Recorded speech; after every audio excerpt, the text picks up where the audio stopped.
나는 내가 뛰었던 모든 팀을 존중하며 사랑했다. 딱 한 팀만 빼고 말이다. 그 예외가 적용되는 팀은 바로 프리미어 리그의 토트넘이다. 토트넘 팬들은 오해하지 않기를 바란다. 팬들과는 아무 문제가 없다. 그러나 토트넘이라는 구단은 유일하게 내가 애정을 느끼지 않았던 클럽이다. 심지어 내가 구단을 지휘했던 기간에는 코로나 바이러스로 인해 관중석이 텅 비어 있었다. 하지만 가장 큰 이유는 리그컵 결승 직전 레비 회장이 나를 경질했기 때문이다. 나는 다른 모든 클럽들을 존중한다. 왜냐하면 그들도 나를 존중하기 때문이다. 하지만 토트넘과 레비 회장은 나를 존중하지 않았다. 토트넘은 문제가 많은 클럽이다.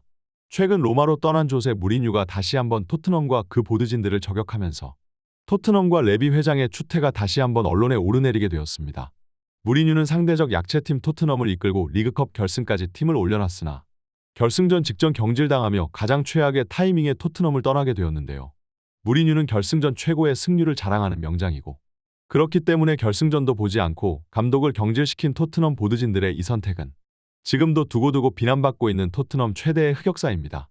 무리뉴 또한 그 사건 이후로 토트넘에 있는 정이 다 떨어졌는지 로마로 팀을 옮긴 뒤에도 지속적으로 토트넘 보드진들을 저격하는 발언을 자주 보여주고 있는데요.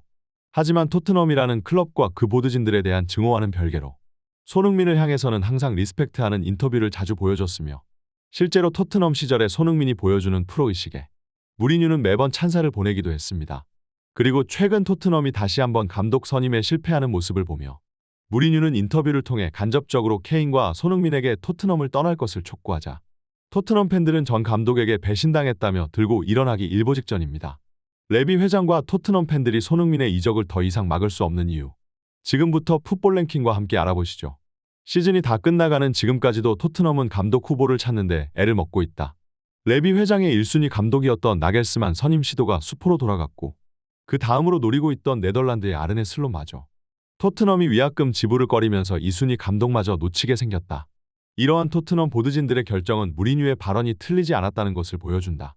무리뉴는 토트넘에 손흥민과 케인이라는 뛰어난 공격수가 있다고 얘기했으나 정작 클럽을 관리하는 인물들의 능력은 형편없다고 비난하였다.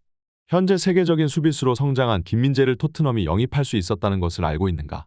그러나 무리뉴가 밝힌 김민재 영입 비하인드에 의하면 토트넘 부임 시절 자신은 김민재 영입을 보드진들에게 요청했으나 레비 회장과 스카우터들은 김민재를 형편없는 수비수로 평가했으며 고작 700만 유로 지불을 꺼려 김민재 영입이 무산되고 말았다고 말했다. 그리고 지금 김민재는 유럽 최고의 센터백으로 성장했고 토트넘은 이제와 뒤늦게 김민재 영입에 뛰어들며 구애를 보내고 있다. 결국 토트넘을 관리하는 인물들의 안목과 축구에 대한 지식은 형편없다고 볼 수 있으며 다음 감독을 찾는데 아직까지도 난항을 겪고 있다는 것이 그 증거이다. 손흥민과 케인은 현재 토트넘을 떠나기를 원하고 있다. 평생 무관 선수라는 조롱을 듣지 않기 위해서 트로피를 들고 싶기 때문이다. 토트넘은 이 두 선수가 없으면 강등권 클럽이나 다름이 없고 핵심 선수가 클럽을 떠나 토트넘이 망하는 걸 보고 싶지 않다면 우승 가능성을 선수들에게 보여줘야 한다. 그러나 토트넘은 감독 선임 비용조차 꺼리며 차기 감독으로 메이슨 코치 대행을 생각하고 있다. 이것은 더 이상 토트넘에서 커리어를 낭비하기 싫은 손흥민과 케인 입장에서 어처구니 없는 일이다. 이번 시즌 월드컵 기간이 끝나면서 전망이 밝고 실력 있는 많은 명장 감독들이 매물로 풀렸다. 그러나 토트넘은 이들 중 아무도 자신의 팀으로 데려오지 못했다. 클럽을 관리하는 인물들이 얼마나 능력이 형편없는지를 보여주는 예이다. 결국 무리뉴의 바람대로 손흥민과 케인은 팀을 떠나게 될 것이고 토트넘은 예전과 같이 강등권 클럽으로 돌아가게 될 것이다. 이 모든 사태는 레비 회장의 자업자득이나 다름이 없다.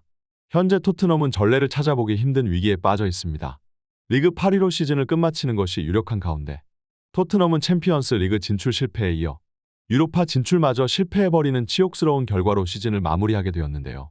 가뜩이나 스쿼드에 구멍이 많고 보강해야 할 부분도 많은데 유럽 대항전 진출 실패로 인해 더 이상 막대한 중계권료조차 받지 못하게 되자 토트넘은 재정적 위기를 벗어나기 위해 주급 지출을 줄여야 하는 상황에 놓였으며 결국 주전 선수들을 대거 방출하게 생겼습니다.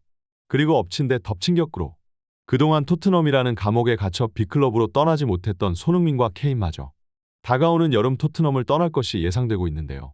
매일같이 들려오는 악재에 침울해져 있는 토트넘 팬들에 비해 현 토트넘의 상황을 즐겁게 지켜보고 있는 인물이 있습니다. 그것이 바로 토트넘의 전 감독이었던 조세 무리뉴인데요. 조세 무리뉴는 토트넘에서 마땅한 지원을 받지 못했음에도 토너먼트에서 가장 강한 면모를 보여주는 감독답게 어려운 환경 속에서도 선수들을 이끌며 팀을 리그컵 결승에 안착시켜 놓았습니다. 무리뉴는 결승전 최고의 승률을 자랑하는 감독이고 그렇기 때문에 토트넘의 무관 탈출이 이때보다 더 근접했던 상황은 없었는데요. 하지만 토트넘의 레비 회장은 결승전 직전 무리뉴를 해고시켜버렸으며 메이슨 코치를 임시대행 감독으로 앉히며 리그컵 결승전을 패배로 화려하게 말아먹었습니다.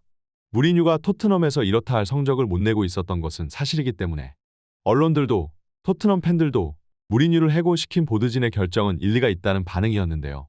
하지만 무리뉴는 로마로 떠나서 제2의 전성기를 열며 승승장구하는 중이고 토트넘은 무리뉴 이후로 최악의 성적을 거듭하며 결국 이번 시즌 유럽 대항전 티켓마저 따낼 수 없게 되었습니다. 시간이 지나고 보니 결국 무리뉴가 옳았고 토트넘이 틀렸다는 것만 증명하는 셈이 되고 있는데요. 게다가 토트넘은 계속해서 감독 선임에 실패하고 있는 중이고 토트넘 보드진들의 악명은 이미 유럽의 감독과 플레이어들에게도 유명하기 때문에 이제 그 누구도 토트넘이라는 클럽으로 향하는 것을 꺼리고 있습니다. 최근 나겔스만 감독이 토트넘 감독직 제의를 거절한 것도 그러한 이유인데요. 토트넘의 최대 경쟁자였던 첼시가 과거 전 토트넘 감독이었던 포체티노를 선임시키기로 결정하였고 나겔스만 선임에 있어 최대 위협이었던 첼시가 사라지자 언론과 팬들은 나겔스만의 토트넘행을 100% 확신하고 있었죠. 그러나 나겔스만은 계속해서 무직백수 생활을 이어가는 한이 있다 해도 토트넘에 가는 것보다 더 최악의 일은 없다고 판단하여 레비 회장의 감독직 제의를 가차없이 까버렸는데요. 굴욕을 당한 토트넘은 그 와중에도 기자들을 통해 나겔스만이 토트넘을 거절한 것이 아니라 토트넘이 나겔스만을 원하지 않았다며 언론 플레이까지 시도하며 자신들의 치부를 가리려 하고 있으니 이번 시즌 토트넘 보드진들이 보여주고 있는 추태는 팬들을 낯뜨겁게 만들고 있습니다. 여기에 그 다음 감독으로 노리던 네덜란드의 아르네 슬롯 선임마저 토트넘이 고작 몇백만 파운드의 감독 보상금 지불을 꺼리면서 실패로 돌아가게 생겼으니 레비 회장은 과거도 지금도 앞으로도 변하지 않을 것이라는 것만 보여주고 있습니다. 해리 케인과 손흥민은 다가오는 여름 하루빨리 토트넘을 탈출해야 할 겁니다. 자신의 커리어가 더 이상 낭비되는 꼴을 보고 싶지 않다면 말이죠. 오늘의 소식은 여기까지입니다. 좋아요와 구독은 제작자에게 큰 힘이 됩니다. 감사합니다.